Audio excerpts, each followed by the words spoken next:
So now, please welcome the official, non-official, non-sponsor of the Savannah Bananas, but a big fan.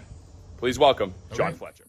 Thank you, my friend Jesse Cole, the owner of the Savannah Bananas. You know, there's no hidden tricks from today's 15 on Fridays with Fletch, because where do you start with someone who's a Navy SEAL, a retired NASA astronaut who flew on 3 space missions with the Japanese, the Russians, and one that had 13 astronauts in space at the same time, and that was a record.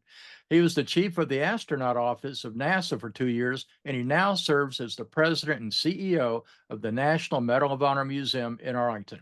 So please welcome an American hero and patriot and the president CEO of the National Medal of Honor Museum, Chris Cassidy. Chris, welcome to joining us. Hey, Fletch, great to be with you today. Well, let's start off. Tell what was the most exhilarating, your first launch as an astronaut or your first spacewalk? Well, that's a good question. Both pretty compelling and lifelong memories, but there is nothing like stepping outside of a perfectly good spacecraft, opening the hatch and seeing the Earth below you, but just with the visor between your eyeballs and the ground below you. The launch is amazing, but you're doing that, you feel like with your crewmates and it's more of a team. A spacewalk, you really feel you're out there, just you. I mean, there's your buddies out there too with you, but he or she is a few feet away. They're in their own spacesuit. Inside yours is just you and your hands holding on. It's nothing like it. That's got to be amazing. So what was your most breathtaking moment as an astronaut? You talked about looking out there and seeing the Earth. What else would be that aha moment? Well, looking at the Earth is probably the primary answer in lots of different times. The very first time I looked out the window on my first space mission, which was a space shuttle Endeavour STS-127, kind of summer 2009, we launched. My job was to take pictures of the external fuel tank immediately after separation, and so that we were over the Straits of Gibraltar, entering the Mediterranean Sea. And I remember looking down, taking pictures of this tank that was close to us, but behind it in the background was the entire Mediterranean Sea. And I could see the boot of Italy, and it looked like I was in real life Google Maps. And then there's other little discrete times looking out the window. My second mission, it was nighttime. I was getting ready to go to bed and I was brushing my teeth and just looking out the window. And it was also night on, when you're going around the world, you're going around every hour and a half to circle the world. So in 45 minutes, you're on the sunlit portion of Earth, and the 45 minutes you're on the dark side of Earth. And we were on the dark pass, but it was nighttime for us. So I brushed our teeth and my crewmate floated up, and just the two of us are watching the eastern seaboard of the United States go by, and it was quiet, and it was one of my best friends, astronaut colleague, and that was a really cool time. We were just chatting, saying, "Hey, our loved ones are down there, and we're up here. This is really cool." So little moments like that, and then also you mentioned 13 people on my first mission. We had 7 on the shuttle, and there were 6 on board the space station, all from every space agency was represented by nation. And that was a really special moment. I remember sitting there as a brand new astronaut, eating food from all those countries, music shuffling on the iPad from all those countries, and a Japanese, a Canadian, a European, a Russian, United States, and several from of each of, where we were all just sitting there together on this outpost in space. That was really cool. If you had one more task as an astronaut that you could go do, what would it be? It would be a spacewalk. Yeah, there's lots of stuff we do as astronauts that it doesn't make you feel like an astronaut. We have email up there, we have Zoom calls, you got to talk to your boss. All those things exist in space, but there is nothing like a spacewalk. Yeah. Wow, that's got to be incredible. You know, the common denominator between space and our brave military men and women is the word trust. Tell us about the trust that soldiers share when they're fighting together in battle. Yeah, they say there's there's only trust in a foxhole, and that to me sums it all up, because you go through training together, you go through preparation together, and then that path ultimately leads to your military mission. And there's nothing else that matters in that moment than believing that the person to the left and person to the right of you are going to do their job. Where they're from, where they grew up, the color of their skin, their religion, none of that matters.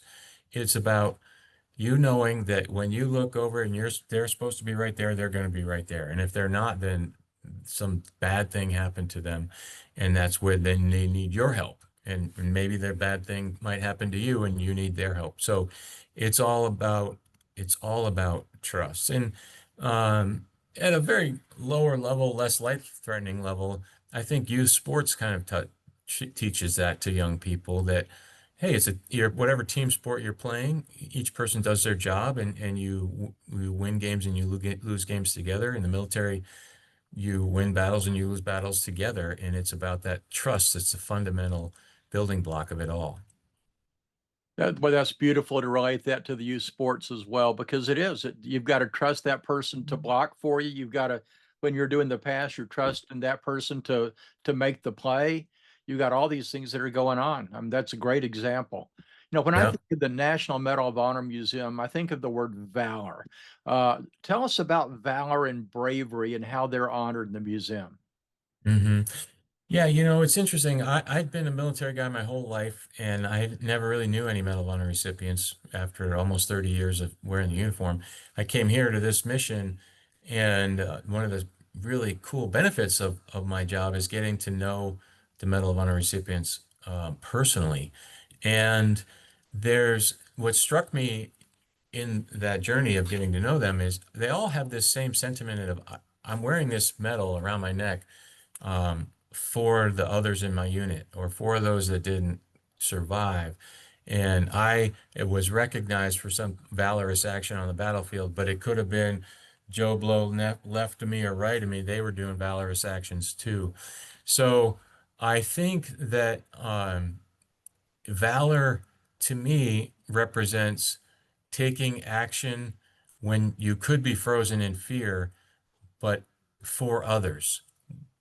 They're not typically recognized for doing something to save themselves. There's usually pretty much all of the actions I know of relate to how are you supporting others, how are you helping others, how are you trying to rescue somebody.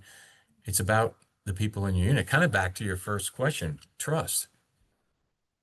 Well, I think that you're absolutely right. And, it's interesting. You talked about youth sports. I think that's where you start seeing the person that you would want to put your life in their hands at a later point in time in battle, because you see the Mhm. person that steps up at that moment. I think of there was a basketball player in a college game, and the game was getting tight, and everybody was afraid to shoot because they didn't want to lose the game because it was against a better team. And Mhm. this one guy said, "Give me the ball." And I think Mhm. that's what you see with these people. These men and women of valor, that they're saying, "Give me the ball, give me this moment, and let me help rally us to what we need to be doing because we're here on a mission." Yeah. One of the living Vietnam Medal of Honor recipients, Jack Jacobs, his book he famously says, if not me, then who? If not now, then when? And I think that's the title of his book. But I love that quote, because I think that somebody, I was with him one time and said, Jack, what was going through your head at the time of the action? And he said, shrapnel, in a joking way. But his real answer was, who's going to do this? If it's not me, then who? Who? He's looking around like nobody else is going to do this. So I better. And the time is now. I don't know if you ever met Tex Brown from the San Antonio area. He set the record for the most sorties over Vietnam. We'd gone to TCU together, and he was one of those guys you could tell he was a top gun. He was the guy who, in sports, he said, "Give me the ball with 3 seconds to go." And so the people that have that steel eye, you really want them to be making the decisions. Even in college, you could notice he was different. That's really interesting. Yeah. Yeah. So tell us about special events that are coming up at the National Medal of Honor Museum. Well, we're open every day, 10 to 5. We're starting to add evening hours on Thursdays because that's one of the feedbacks we received is, hey, it's difficult for me to get there after you're not open after work and I can't get there on the weekends because whatever. So we're adding nighttime hours for the museum visitation. We're also in the process of kind of figuring out what the the community, what the area is looking for in terms of extra programming, movie nights, speaker series. One of our most successful kind of special event was 4th of July. We had an all-day outdoor cookout and a band and that sort of thing. But the one of the things that we often offer are Medal of Honor book signings. Those have been popular to the Medal of Honor recipient who's still alive and their book is on our shelves. They come and you can buy their book with their signature. And so to answer your question, we're really exploring what things are successful and what things the community's not so eager to do. So probably let's come back to that question on a future episode in a Sure. couple months. All right. Well, so tell us what else you'd like to mention. We've got about another 3.5 minutes. Tell us a little bit more about the museum and about what is the wow factor when people go in to see this room or this exhibit and they go, oh my gosh, it's taken my heart away. Yeah. Well, the building itself is really, really cool. It's unlike other normal buildings. There's 5 big columns that's holding up the structure itself. So people are often kind of blown away, like, wow, this is a really unique structure in and of itself. It's like a monument. And then exploring the exhibits, it's really free form and focused on the individual human side of the stories. It's not a war museum or history museum or military museum. It's about people who happened to be ordinary Americans just like you and I who did something amazing when the country needed them to do that. So we try to hit that mark and feedback so far as we have. But the other thing I want people to know is it's a really cool place to have an event. Oh, We have yeah. an we have an event hall that we can seat and feed about 250 to 270 people. We've got a theater that can hold 240 people. We've got boardrooms and meeting rooms and breakout rooms. If you want to have a small little session for your team of 10 people, we can do that. If you want to have a big seated dinner with a speaker, we can do that too. All set in a really neat structure that's, just not like your typical hotel ballroom kind of thing.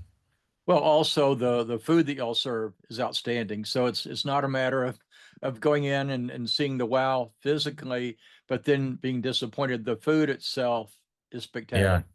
We told our chef, hey man, we can't have a world-class facility without world-class food, so you got to deliver. And he has so far.